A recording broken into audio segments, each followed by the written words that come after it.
जैन सुडान से आप सभी को बहुत बहुत स्वागत करती हूँ। आप सब कैसे, उम्मीद करते हैं आप सब अच्छे रहिए, स्वस्थ रहिए, मस्त अपने काम में व्यस्त रहिए और मुझे भी आशीर्वाद दीजिए हम भी ठीक रहें और आप सबका प्यार दुलार आशीर्वाद मिले। और लाइक कीजिए, अच्छा कमेंट कीजिए, सब्सक्राइब कीजिए मेरे चैनल को, जो नए हैं वो भी और जो नए हैं नहीं, क्योंकि आज बहुत ही आपको मैं इस वीडियो में बहुत ही मेरा नया लुक आप सबको मिलेगा देखने के लिए और आप सब बने रहिएगा।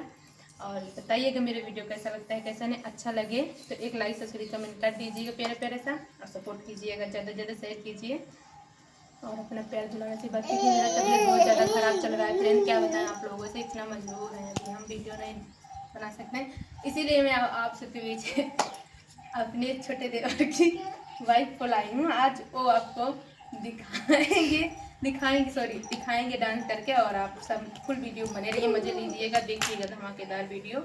और अभी आप सबको वीडियो बने रहिए, देखिएगा और आप सब बताइए मेरी देवरान, छोटी देवरान कैसी है क्योंकि मेरे छोटे देवर ने ऐसे ही पसंद किया था, इसीलिए लाया और आप लोग बने रहिए वीडियो में, देखिए।